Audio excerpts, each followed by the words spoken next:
Entonces, fíjense, ya entonces, ya no es necesario entonces tener que editar con esta nueva versión del programa, ya no es necesario tener que editar la línea 8, la línea 9 y la línea 18 cada vez que tengamos que trabajar con una función diferente, ¿ok? Sino que simplemente desde el momento en que se le da play a al programa, lo que uno hace es meter la función, ¿ok? De primerito. Ahora, lo importante es saber cómo ingresar la función. Ahí es donde ustedes tienen que estar muy atentos porque si no, entonces ahí van a tener dificultades para poder interactuar eficientemente con este método en la computadora. ¿Okay? Vamos a limpiar el espacio de trabajo y la pantalla antes de hacer la prueba.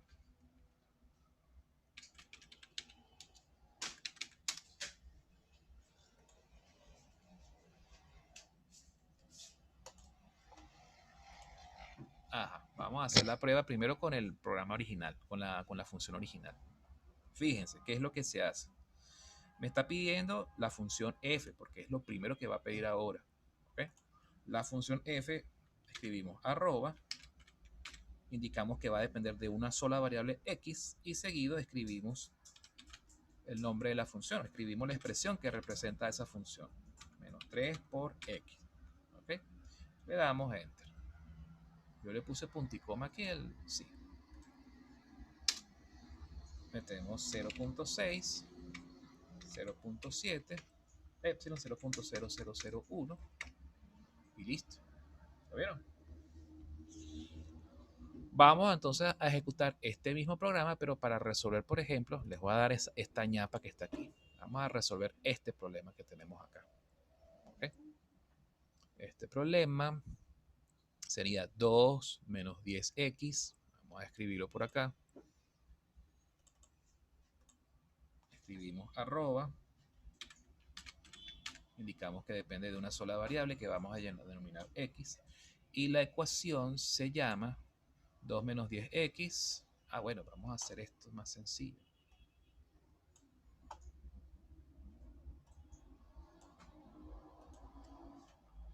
2 menos 10 por x más 2 por exponencial de x, ajá, más x elevado al cubo.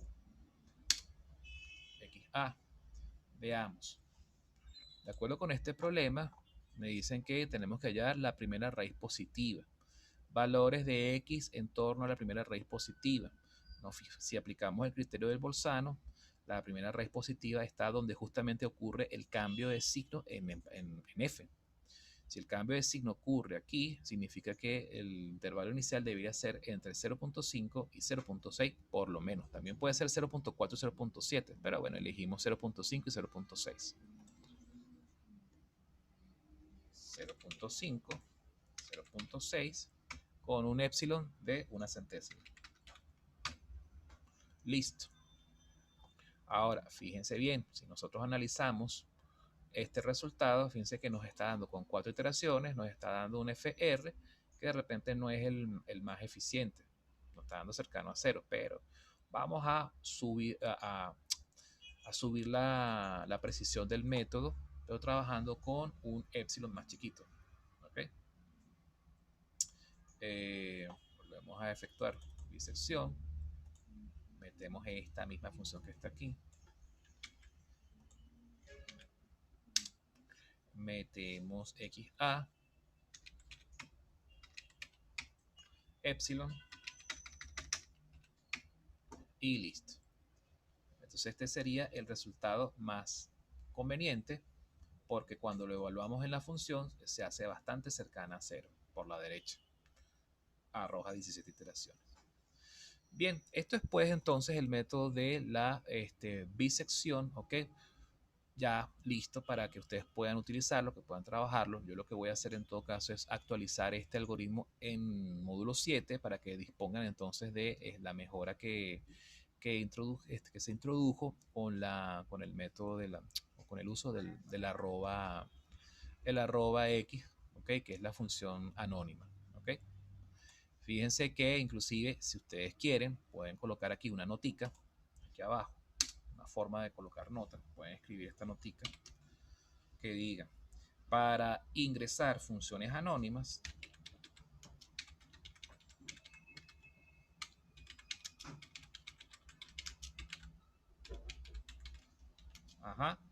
se debe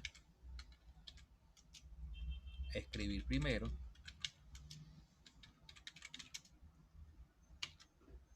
arroba X y después y seguidamente, mejor dicho, vamos a hacerlo aquí abajo para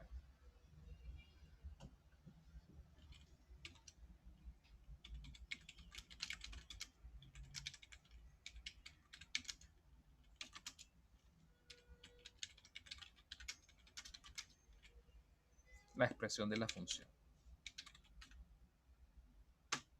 ¿Ok? Entonces, bueno, ya con esto, inclusive ya saben que ustedes pueden valerse de este carácter cuando estamos en el modo edición. Podemos utilizar este carácter que es el numeral, ¿verdad? Y todo lo que siga después del numeral, el programa lo va a interpretar como un simple comentario. De manera que cuando uno ejecuta el programa, si llega a la línea, cuando llegue a la línea 21, va a encontrar que hay un numeral y lo que siga después del numeral no lo va a ejecutar, no lo va a tratar de interpretar como si fuese una instrucción, un comando, algo por el estilo. ¿Ok? Se puede usar los... Oye, no entiendo la pregunta. ¿Qué es ese carácter, esa combinación de caracteres? Los paréntesis y puntos suspensivos. No entendí eso.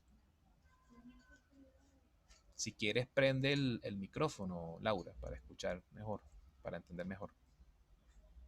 Ah, pero ¿para qué sirven esos puntos suspensivos? Eso no entiendo el contexto. Tú dices aquí como alternativa para... Ah, ok. Esa no me la sabía. Bueno, como ustedes prefieran. ¿Ok? Es probable, muchos de ustedes deben estar encontrando similitudes de esta sintaxis con la sintaxis de otro lenguaje de programación. No sé si se parece esto a C++, C++, pero bueno, van a encontrar cosas que de repente son familiares o similares a otros lenguajes de programación, ¿de acuerdo? Pueden chequear, explórenlos. Yo porque me acostumbré a utilizar el símbolo de almohadilla o numeral, cualquiera les sirve, ¿ok? Pueden seguir entonces utilizando. Bien, esto por supuesto para quienes de repente a lo mejor tengan dudas o quieran saber algunos detalles sobre cómo interactuar con el programa, siempre es bueno que lo descarguen, lo analicen y si encuentran algún detallito, bueno, simplemente lo anotan en la línea, ¿ok? Bien sea al lado o debajo y así ustedes pueden como que estudiar mejor el programa, bien, como para que sepan cómo ingresar esto, cómo ingresar este valor, qué hacer aquí o qué sucede acá. O sea, ese tipo de cosas, para eso es que sirve este tipo de nomenclatura, este tipo de herramientas, cuando uno coloca notas aquí en el formato editor. ¿Ok? Bien, vamos ahora a pasar al siguiente método. ¿Ok? Vamos ahora a trabajar. Déjame salvar esto. Fíjense que cuando sale este asterisco aquí, ¿qué significa? Que está esperando porque se salve el programa, porque hubo una edición. En este caso, ¿cuál fue la última edición? Esto que escribí en verde. Cuando le dan salvar, ya se desaparece ese asterisco. Es un indicador que siempre ayuda para saber. Haga la prueba, escribe porcentaje. Vamos a ver. Sí, también sirve. Chévere. Seguimos entonces. Vamos ahora a pasar al nuevo método. Vamos a trabajar ahora con el método de la falsa posición. ¿Ok? Nos vamos entonces aquí al algoritmo. El algoritmo es bastante parecido al del método de bisección. ¿Okay? Fíjense que este es muy básico. De hecho, aquí no, al igual que el algoritmo del método de la bisección, en este algoritmo no estamos contemplando FR, ni los contadores, ni nada de eso. Esta es la versión más básica. Después nosotros lo vamos aderezando. Vamos ahora con esto. Lo que voy a hacer simple y llanamente, dado que esto se parece bastante, ¿ok? Porque tiene la evaluación del Bolzano, igualito que en el método de la bisección, tiene el criterio de parada que también es igual al de la bisección, ¿ok? Lo único que va a cambiar es el cálculo de que hay que calcular XA, o mejor dicho, F evaluado en X sub A, F evaluado en X sub B, y el X sub C se evalúa con la fórmula de la interpolación lineal, ¿ok? Entonces simplemente lo que voy a modificar ciertas cositas del método de bisección. Entonces, lo que voy a hacer es salvar esto. Aquí el siguiente botón me permite salvar archivo como. Vamos a salvarlo como falsa posición. Raya baja. Otra vez la tilde. Falsa posición. Y le damos guardar. ¿Cuáles son las modificaciones que le voy a hacer a esto?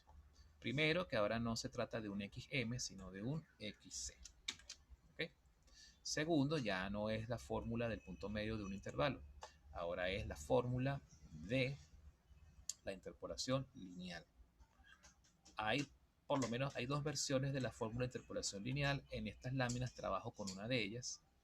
Es la de XC igual XA menos FA multiplicado por el inverso de la pendiente evaluada entre los puntos A y B.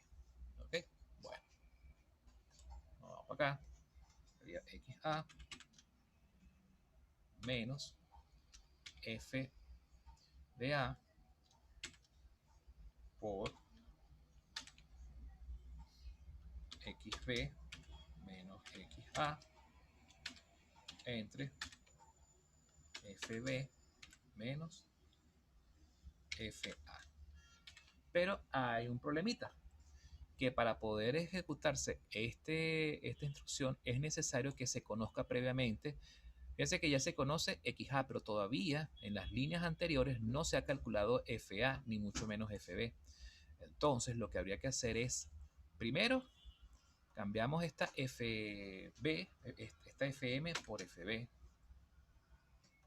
Quitamos esto, este XM y colocamos XB.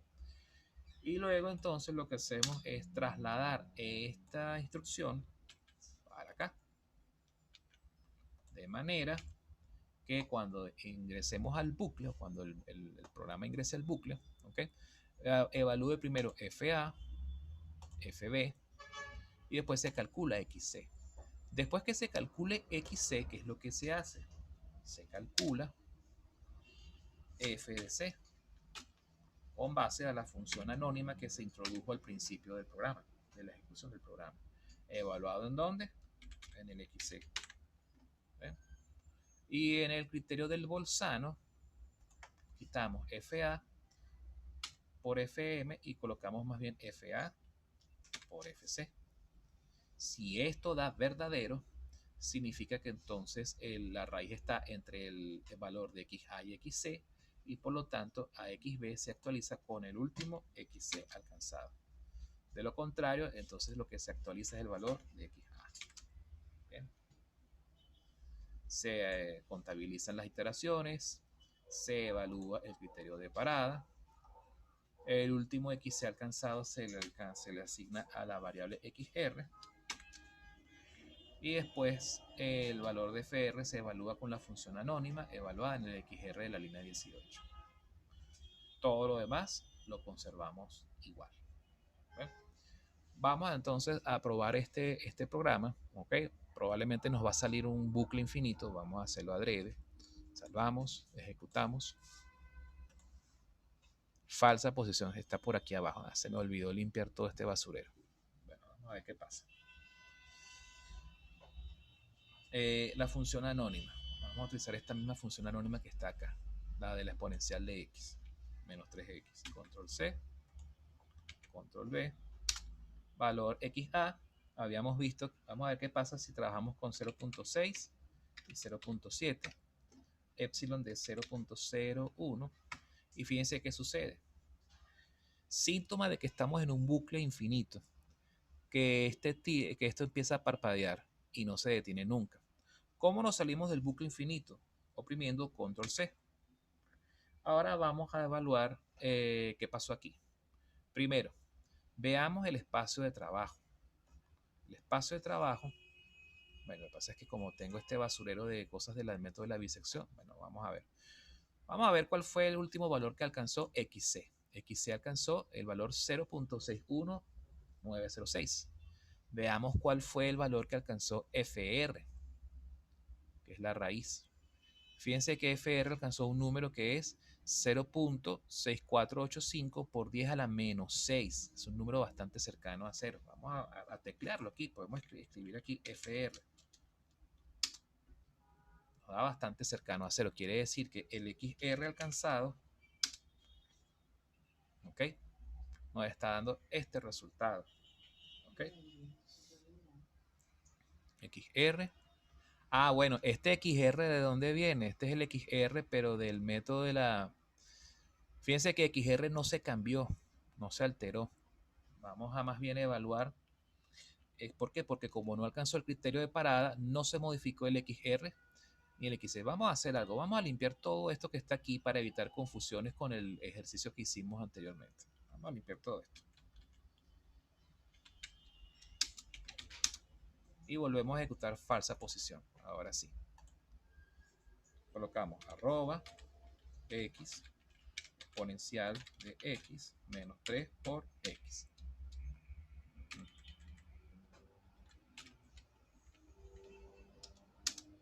0.6, 0.7, 0.01. Le vamos a dar control C para interrumpir la iteración y ahora sí. Fíjense que en el espacio de trabajo, vamos a ampliar esto un poquito. Fíjense que aparece el epsilon, aparece el f, que es la función anónima, valor de fa, el fb en la iteración dada. Vean el valor de fc, xa, xb, xc, pero fíjense que no aparece ni fr ni xr. ¿Por qué no aparece ni xr ni fr? Porque no se ha cumplido el criterio de parada. Por eso es porque estamos en un bucle infinito. Se genera un bucle infinito. De hecho, fíjense el valor que alcanza la variable k, que es la variable que me permite contar las iteraciones. Al momento en que yo interrumpí el bucle, el valor de k alcanzó las 26.328 iteraciones. ¿Ok? Entonces, eso por supuesto. Ahora analicemos un poco el valor, el último XC alcanzado. El último valor que alcanzó XC, fíjense que nos está dando 0.61906. Y cuando se evalúa ese XC en la función en FC, fíjense cuánto da, 0. O sea que intuitivamente podemos concluir que a pesar de que ocurrió un bucle infinito, el método sí alcanzó, o la variable XC sí alcanzó un valor lo suficientemente bueno para representar la raíz. De hecho, tanto es así que en términos de la memoria de la computadora, el F nos da 0. ¿Lo ven? Ahora, ¿por qué ocurre este bucle infinito? Una explicación un poco más detallada que la que vimos en la clase de falsa posición de esta semana, creo que fue, ¿no? Puede ser esta. El método de la falsa posición sufre el siguiente inconveniente. Dependiendo del ancho del intervalo inicial, y esto lo destaco, puede ocurrir que en alguna iteración el valor de XC sea suficientemente cercano a XR, pero, ¿qué es lo que está pasando con este problema? ¿Verdad? Pero el ancho del intervalo entre los valores de XA y XB de esa misma iteración no va a llegar a ser menor que el epsilon establecido en algunos casos. Esta situación trae como consecuencia un error de bucle infinito, porque aunque se alcanzó un resultado satisfactorio como el que estamos viendo ahorita, el criterio de parada no se alcanza. ¿Ok? ¿Por qué? Porque el ancho del intervalo XA XB en esa iteración dada no llega a ser menor que el epsilon nunca. ¿Cuál es la razón de esto? La razón está en la fórmula de la interpolación lineal. ¿Ok? Es un problema estructural que tiene este método. Cuando en una iteración dada el valor de XC alcanza el valor de alguno de los intervalos o de alguno de los extremos, vamos a corregir esto.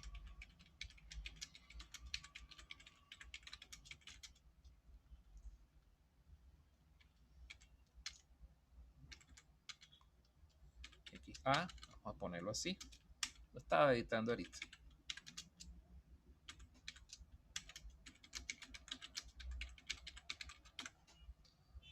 Ajá. Vamos a corregir esto. Así. ¿Qué pasa? ¿Qué ocurre si XC alcanzó el valor de XA? Si XC alcanza el valor de XA, cuando nos vamos a la fórmula de la interpolación, ¿okay? Que es la que permite hallar la siguiente iteración de XC, ¿qué sucede cuando cuando XC alcanza el extremo izquierdo del intervalo, que es el valor de XA? ¿Qué sucede? ¿Cuánto vale f de a? Va a valer 0 porque necesariamente ya XA es la raíz, ¿cierto? Entonces, cuando eso ocurre, f de a vale 0 y por supuesto todo esto que está aquí se cancela. De manera que entonces XC vuelve a dar XA y se queda pegado en XA. ¿Ok? Sí, y eso va a pasar iteración tras iteración, tras iteración, tras iteración y nunca va a alcanzar criterio de parada. Si por el contrario XC alcanzó el valor de XB, es decir, alcanzó el intervalo, el extremo derecho del intervalo XB, o mejor dicho, el extremo derecho del intervalo se corrió a donde está la raíz, ¿qué sucede? Que iteración tras iteración, XC va a dar siempre lo mismo, ¿ok? Y entonces, ¿qué sucede? XA menos f de a por el inverso de la pendiente evaluada en los extremos del intervalo, ¿qué sucede? F de b va a dar 0, porque si XC es la raíz, ¿ok? Quiere decir que el valor de la función evaluada en XC, que a su vez es XB, va a dar 0. ¿Qué sucede con f de b igual a 0? Que entonces queda entonces f de a entre menos f de a. Pero como este tiene un signo negativo, será menos f de a entre menos f de a. Esto va a dar menos entre menos más. Va a dar 1. Entonces va a quedar esto se va a reducir a x de a más x de b menos x de a. Se cancelan las x de a y vuelve a dar entonces, por Dios. Esto era porque estaba haciéndolo esto apurado. X de b. ¿Lo ven? Nada más que lo estoy revisando ahorita. Entonces, ¿qué sucede? Si en algún momento de la iteración sucede que el x de c toca al x de b o al x de a, entonces ya ahí ya el método está condenado a entrar en bucle infinito. ¿Cómo podemos prevenir entonces este problema del bucle infinito?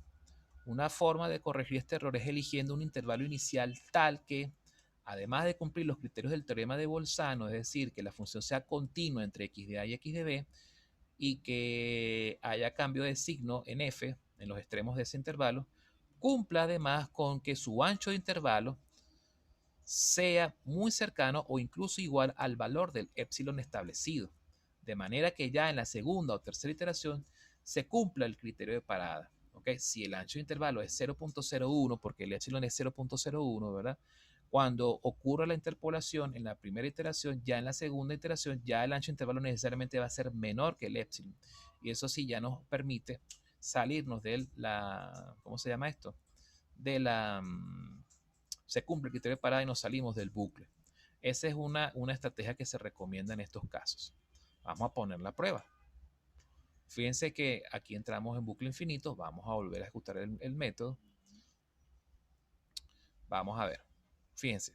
¿Cuánto fue que valió? ¿Dónde fue que se quedó pegado el valor de x de a? Se quedó pegado fue en x de b, se quedó pegado aquí. ¿Ok? Fíjense que x de c y x de b valen exactamente los mismos. Se queda pegado en ese lado. Chévere. Bueno, vamos a escoger un nuevo intervalo que sea de esta forma. Copiamos esto. Pegamos. Vamos a escoger este intervalo 0.61 y 0.62. Si se fijan bien, el ancho de intervalo que estamos metiendo aquí vale lo mismo que el épsilon. ¿Lo ven? Si nosotros restamos xb y xa, nos va a dar 0.01. Hasta ahí está bien. Fíjense que en este caso sí logramos resolver el problema del bucle infinito. Se ejecuta satisfactoriamente el programa. Y de hecho, el método de interpolación es muy preciso porque con solamente una iteración ya se alcanza un resultado que es bastante satisfactorio con respecto a FR. ¿Ok? Cuando evaluamos este XR en la función nos da un valor suficientemente cercano a 0, aproximándonos por la izquierda, por el signo negativo. ¿Lo ven? Si comparamos este método con, por ejemplo, el método de la bisección, lo voy a ejecutar nuevamente. Ah, no, ya me lo llevé. ¿Cuántas iteraciones se requerían? Vamos a ver si lo encontramos por acá. Es este que está aquí. Vamos a comparar los dos métodos.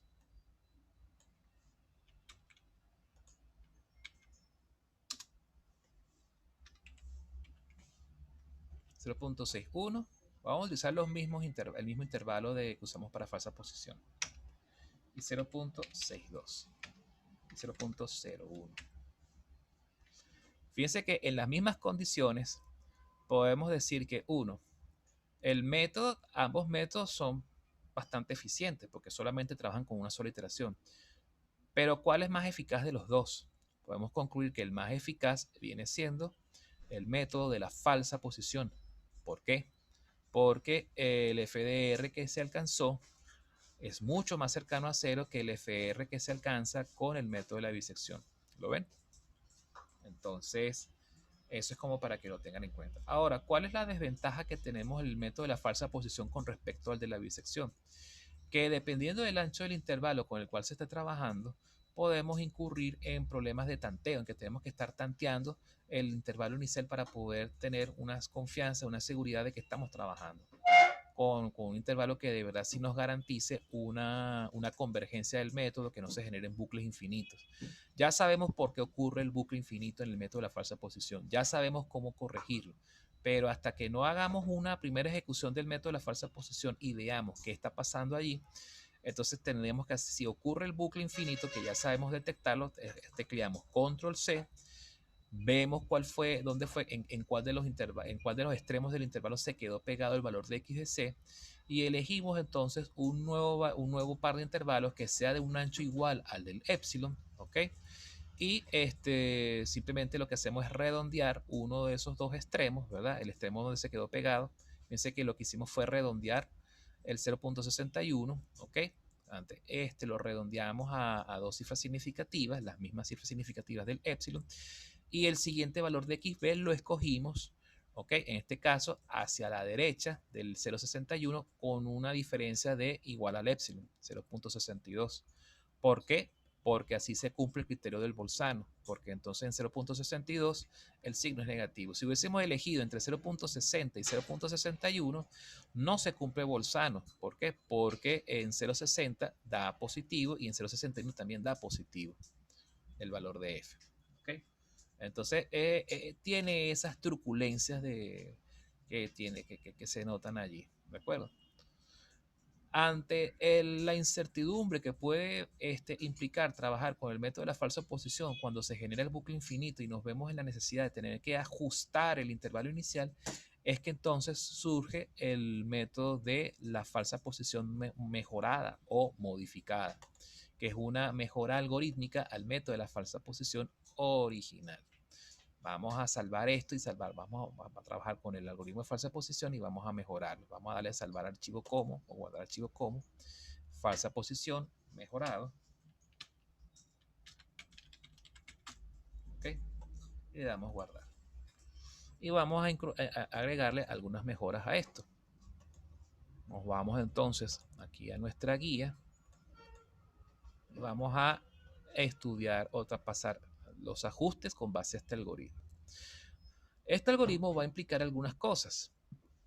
Va a implicar que vamos a tener que trabajar con una función OR. Ya les voy a mostrar cómo funciona la función OR. Va a implicar que tenemos que definir un valor de n. El n lo podemos agregar nosotros manualmente, pero bueno, vamos a programarlo internamente en la computadora. Mejor. ¿Ok? Y ese valor de n va a ser exactamente igual a ¿quién? A el valor que está aquí, al valor de n calculado con el método de la bisección. Es decir, vamos a fijarlo al número de iteraciones del método de la bisección.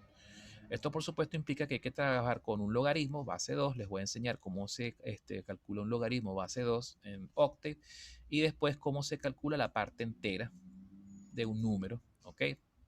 Para después poder fijarlo acá. Exactamente.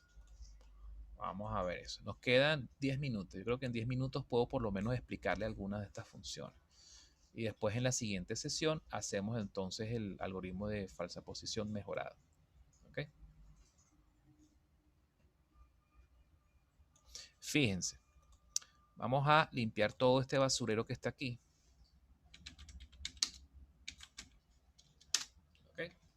Y ahora vamos a escribir, vamos a ver, por ejemplo, cómo nosotros calculamos un logaritmo. Voy a abrir aquí un lienzo aquí en blanco para que vean aquí las funciones. Existen logaritmos, fíjense todos los logaritmos que podemos trabajar acá. Logaritmo, este log que está aquí representa el logaritmo neperiano. Mucho cuidado porque a veces los estudiantes cuando tienen que trabajar con un logaritmo neperiano se confunden y no lo encuentran. Entonces piensan que el log no existe, que el logaritmo neperiano no existe. O confunden este log con el logaritmo base 10, el logaritmo natural, perdón, el logaritmo decimal. Este es el logaritmo base 10. Este logaritmo es un logaritmo que uno lo puede adaptar a cualquier otra base. Y este logaritmo que está aquí es el logaritmo base 2. ¿Ok? Vamos a trabajar es con el logaritmo base 2. ¿Ok? Entonces, por ejemplo, si yo quiero calcular, a ver, por ejemplo, el logaritmo de la función exponencial, simplemente se escribe el logaritmo e. Si escribo la constante e, ¿qué me debería dar esto como resultado? 1. Pero si escribo logaritmo base 2 de e, vamos a ver qué nos arroja. Cualquier otro resultado. ¿Está bien? Entonces, bueno, vamos a trabajar es con el logaritmo base 2 porque el n de la función del método de la bisección trabaja con logaritmo base 2. ¿Ok? Bien, vamos a aplicarle a este fix. Fix log 2 o log 2, exacto, de, por ejemplo, pi. Vamos a ver qué nos arroja. ¿Están los paréntesis completos? Parece que sí. Nos devuelve 1.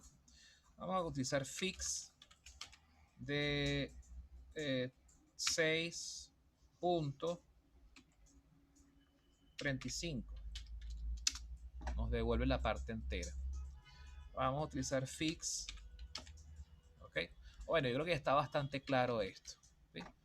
La otra función que queremos nosotros evaluar, por ejemplo, es el OR. El OR,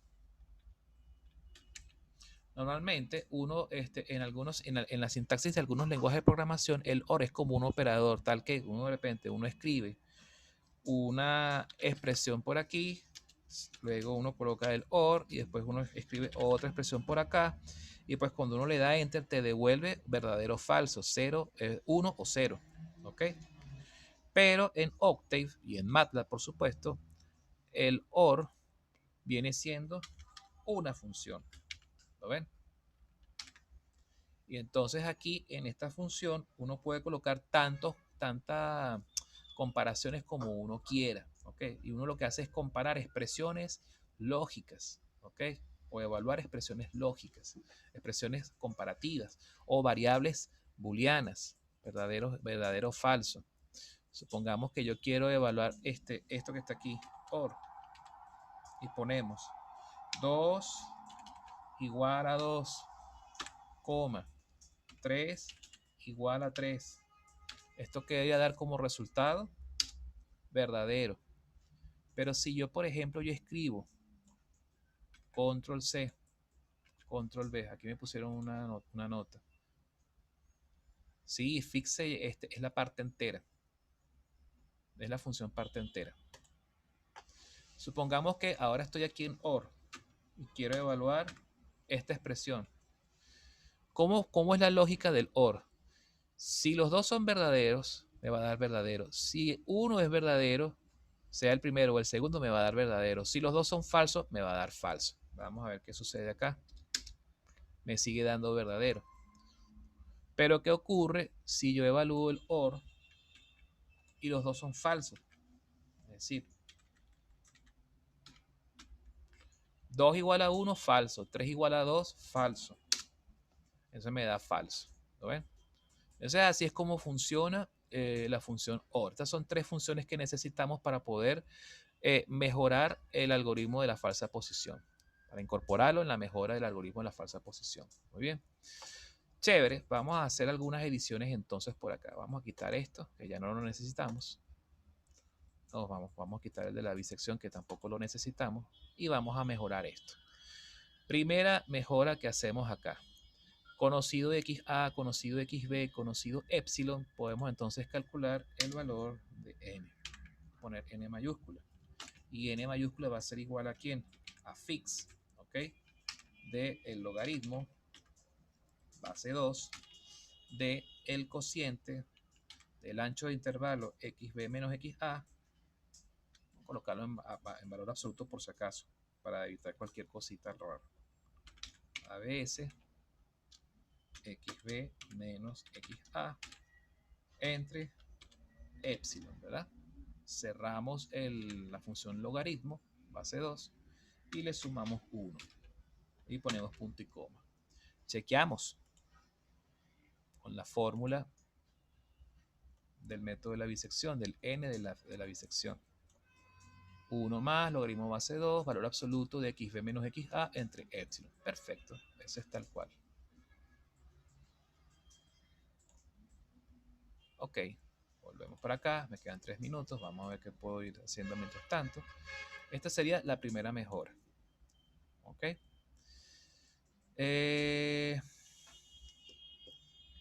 Vámonos aquí.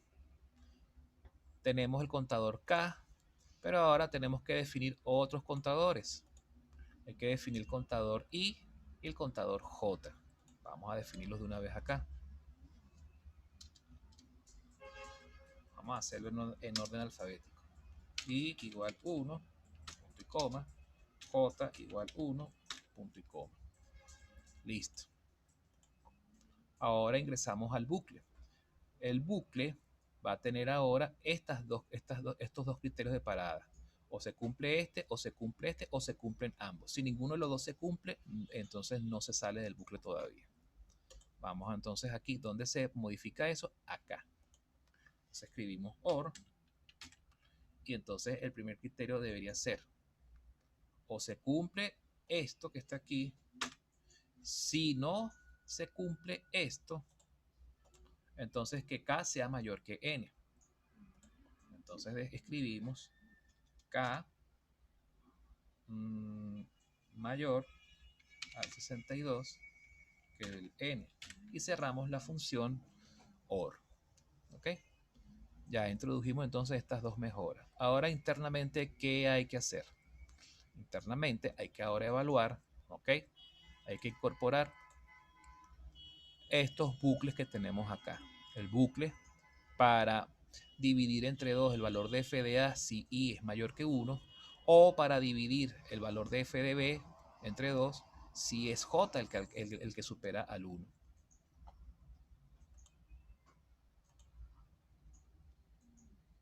Profe, ¿por qué escribió esa y el k mayor n allí? A ver, porque eso es el criterio de parada del do until.